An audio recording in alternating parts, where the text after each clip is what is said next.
Well, hello everyone. This is Johnny Enlow, and just here in our backyard in Santa Clarita, California. And I was thinking, people ask often about coming to California and our thoughts about California, where California's headed right now, and obviously a very controversial state in so many ways. And it was 5 years ago that we came as a family. We moved to California.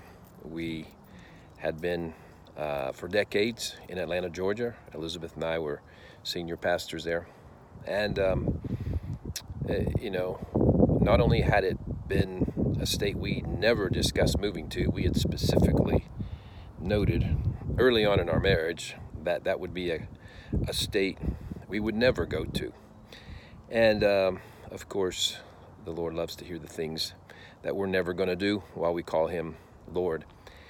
And, but what he spoke to me almost 6 years ago, he said, even as an extension of the Seven Mountain message that I've given you to carry, and again, realizing others also carry Seven Mountain message, is my surprise to find out that there were others speaking Seven Mountain message when I was speaking it. The Lord said, I want you to go to California. And he said it has been minimized, it has been diminished, it has been prophesied into the sea. But I'm going to do something amazing there. My Holy Spirit still hovers over that state. And I'm going to change all seven mountains, media, education, government, economy, family, arts and entertainment, as well as the mountain of religion. I'm going to change everything there. And when things in California change, not only does the nation change, but the whole world changes. And so it's a front line for the battlefield as well. And so when things are being contested, if you look at things wrongly here, you can find yourself wanting to join in mocking or cursing California. And it's the trendsetter for things that are going wrong, national experiments that go wrong here first. But there are national experiments that go in the right direction, that take place here first as well. And so it's good about that. But we're very close to the midterm elections, and they're going to be huge, and we believe there's going to be a surprise for, we'll say, mainstream pollers, mainstream media, and what's being projected. And it has to do with God really bringing things not just into balance, into alignment in this nation, but there is a clarity coming as to the crookedness, really almost a syndicate band of criminals that have been running this nation for decades. And there is exposure at levels unprecedented that have already taken place, but a whole nother level are going to take place. And it's amazing, even as we watch the public figures of the last few weeks, even the Kavanaugh confirmation circus, or worse than a circus, I don't know, that took place. It's always amazing how many Californians, and whether they're the Republican ones or the Democrat, that are the public figures being interviewed all the way across the nation in D.C. By that I mean, if you look at the Democrat side, you have Nancy Pelosi, Dianne Feinstein. They are the ones that are very much in the public eye, and the ones that were greatly resisting, we'll say, the nomination of Brett Kavanaugh. And then we have the figure, a newer figure of Kamala Harris. I think I'm getting the pronunciations of these names correct. And her listed as a possible potential presidential candidate in 2020 as well. And she has been very public. And that's on the left. And then on the right, you have Devin Nunes has been very much in the news, and really a lot of the exposure of matters to do with the FISA warrants and the deep state, and Kevin McCarthy, as well. And so even though the Republican base has not been as strong here, the ones that do make it into DC somehow become main protagonists. And it's just something about California. Things that happen, things that take place, things that come out of California have a tendency to go national or global. And it is a mission field.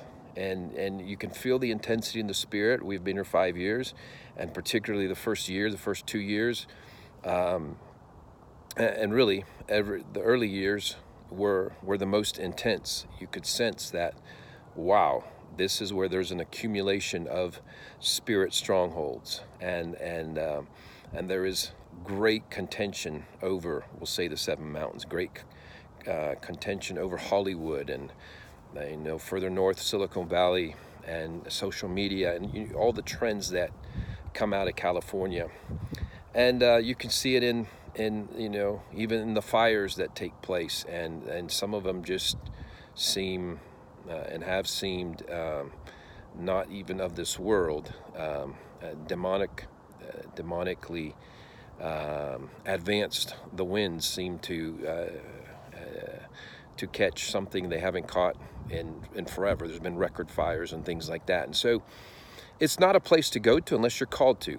It's not a place to go to, just to, really, as many do, they come to see if they can make the big break in life. And it's what makes California exciting and troubling all at the same time, because you find those people, and many came and just were not ready for the atmosphere, the spiritual atmosphere of the city, Los Angeles, greater Los Angeles, or of the state itself. And so it eats the landscape, the spiritual landscape eats them up. And yet it's where the dreamers come, those looking for something different, to break out of the old, break into the new, people who are out of the box, thinking out of the box. And it's really an amazing place to be. And in this time, when it can look like, they talk about seceding.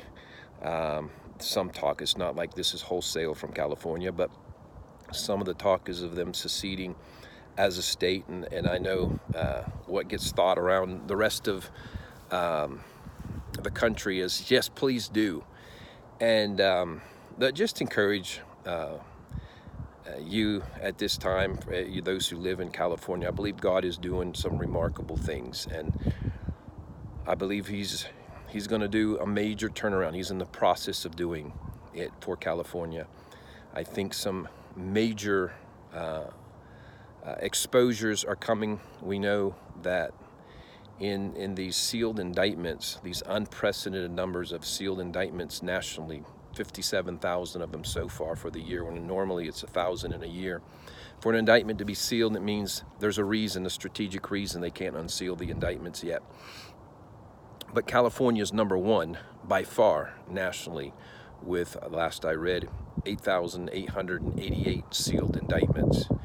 And in those names of those 8,888, when the time comes for exposure and arrests and things, I believe it's going to be part of a turnaround and a cleanup for California, just as the rest of the nation will experience, just as rest of the world will experience. There will be a ripple effect. And I don't know exactly how it's going to go. You get some prophetic snapshots and ideas of what will be shifting and changing, but I'm not sure exactly how that's going to happen. I know there is great spiritual warfare over the whole nation, and it's just it's unprecedented for my lifetime, anything I've seen. And these are intense, amazing times. And we want to be in prayer, but not prayer from a standpoint of fear. We want to be praying from a standpoint of hope. There's something initiated by God that He is not going to, all of a sudden give up halfway. There's a process He has begun, and a cleansing for the nation a political cleansing, and he's using the instrument of Donald Trump.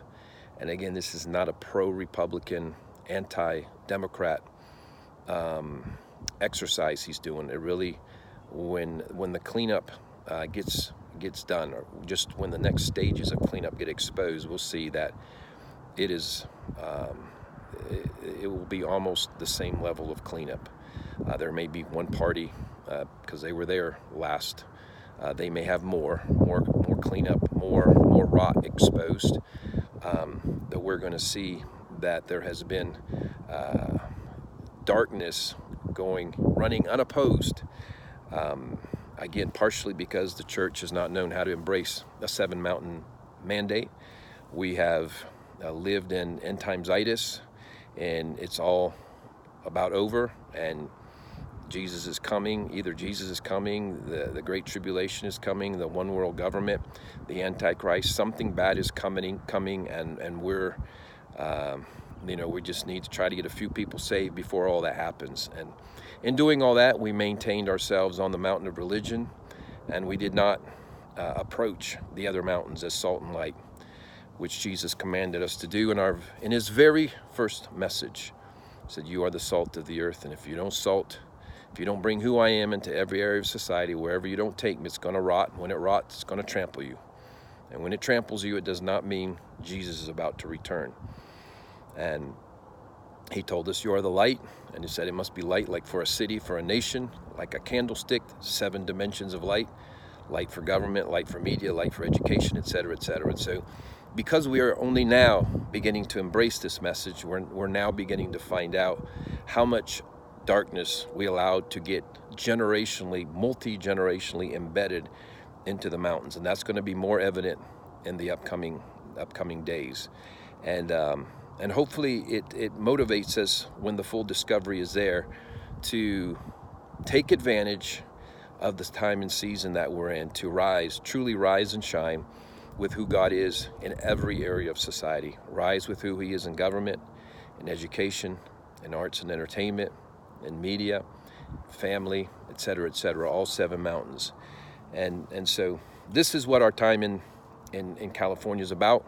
And our families here, we appreciate all the prayers and thoughts and support that so many of you have expressed towards us. And it is a mission field. We take it as a mission field, but there is joy in our hearts as we're here. And he's given us a great location. We're in Santa Clarita. This is our backyard and overlooking the Santa Clarita Valley. We're in a position to be able to look into, I don't think it's showing up there, but we have beautiful mountains that show up most every morning. And in the midst of intensity, we have been provided with an ideal place to be based from. So anyway, a few thoughts on California, and I believe the best is yet to come for California and through California. We'll talk again in another week or so. Bye-bye.